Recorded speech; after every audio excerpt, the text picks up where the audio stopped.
Prime Minister Modi speaking in Maharashtra. Let's have a listen as he releases certificates there and loans under PM Vishwakarma beneficiary scheme. Maharashtra नई औद्योगिक क्रांति के लिए कमर कस चुका है। साथियों, मैं मानता हूं महाराष्ट्र की बहुआयामी प्रगति का अगर कोई पहला नायक है तो वो है यहां का किसान।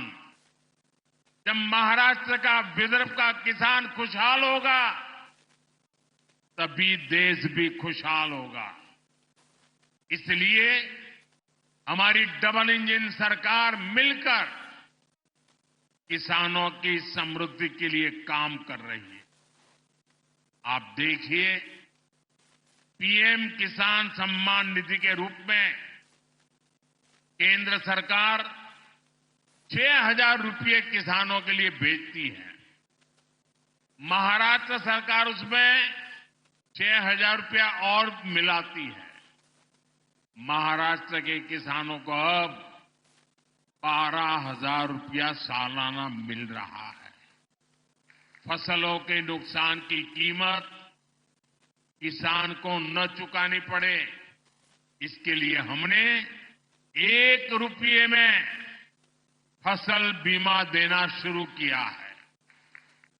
महाराष्ट्र की एकनाथ शिंदे जी की सरकार ने किसानों का बिजली बिल भी 0 कर दिया है।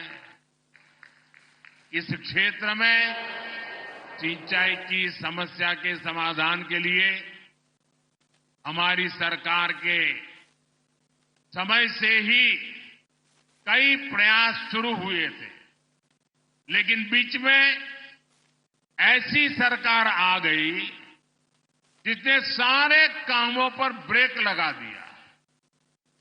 इस सरकार ने फिर से सिंचाई से जुड़े प्रोजेक्ट्स को गति दी है। इस क्षेत्र में करीब 85,000 करोड़ रुपए की लागत से वैनगंगा, नलगंगा नदियों को जोड़ने की परियोजना को हाल ही में मंजूरी दी गई है। इससे नागपुर, वर्धा, अमरावती, यवतमाल, अकोला, बुल्डाना, इन 6 जिलों में 10 लाख एकड़ जमीन पर सिंचाई की सुविधा मिलेगी। साथियों, हमारे महाराष्ट्र के किसानों की जो मांगे थी उन्हें भी हमारी सरकार पूरा कर रही है। प्याज पर एक्सपोर्ट टैक्स 40% से घटाकर 20% कर दिया गया है। खाद्य तेलों का जो आयात होता है उस पर हमने 20% टैक्स लगा दिया है। रिफाइंड सोयाबीन, सूर्यमुखी और पाम ऑयल पर कस्टम ड्यूटी को 12.5% से बढ़ाकर 32.5% कर दिया है। इसका बहुत फायदा हमारे सोयाबीन उगाने वाले किसानों को होगा। जल्द ही इन सब प्रयासों के परिणाम भी हमें देखने को मिलेंगे, लेकिन इसके लिए हमें एक सावधानी भी बरतनी होगी। जिस कांग्रेस पार्टी और उसके दोस्तों ने किसानों को इस हालत में पहुंचाया, बर्बाद किया, हमें उन्हें फिर मौका नहीं देना है। क्योंकि कांग्रेस का एक ही मतलब है झूठ, धोखा और बेईमानी। इन्होंने तेलंगाना में चुनाव के समय किसानों से लोन माफी जैसे बड़े बड़े वादे किए, लेकिन जब इनकी सरकार बनी तो किसान लोन माफी के लिए भटक रहे हैं। कोई उनकी सुनने वाला नहीं है। महाराष्ट्र में हमें इनकी धोखेबाजी से बचकर रहना है। साथियों, आज जो कांग्रेस हम देख रहे हैं, ये वो कांग्रेस नहीं है जिससे कभी महात्मा गांधी जी जैसे महापुरुष जुड़े थे। आज की कांग्रेस में देशभक्ति की आत्मा दम तोड़ चुकी है। आज की कांग्रेस में नफरत का भूत दाखिल हो गया है। आप देखिए, आज कांग्रेस के लोगों की भाषा, उनकी बोली विदेशी धरती पर जाकर उनके देश विरोधी एजेंडे, समाज को तोड़ना, देश को तोड़ने की बात करना, भारतीय संस्कृति और आस्था का अपमान करना, ये वो कांग्रेस है जिसे टुकड़े टुकड़े गैंग और अर्बन नक्सल के लोग चला रहे हैं। आज देश की सबसे बेईमान और सबसे भ्रष्ट कोई पार्टी है तो वो पार्टी कांग्रेस पार्टी है। देश का सबसे भ्रष्ट परिवार कोई है तो वो कांग्रेस का शाही परिवार है।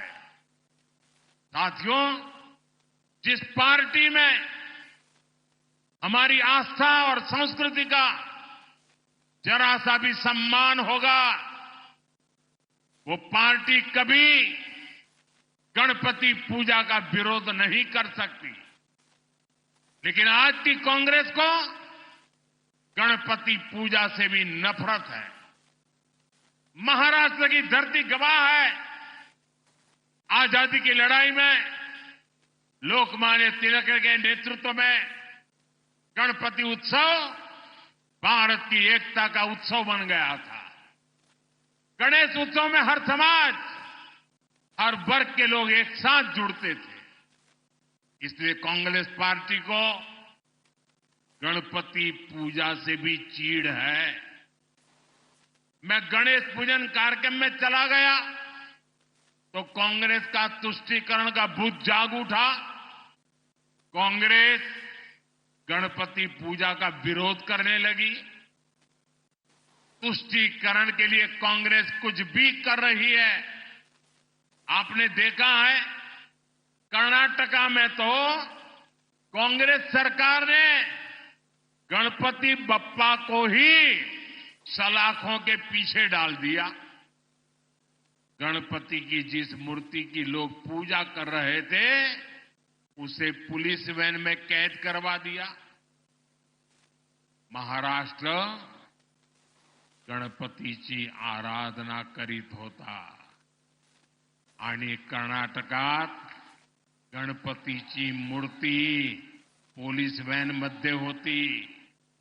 साथियों, पूरा देश गणपति के इस अपमान को देखकर आक्रोशित है।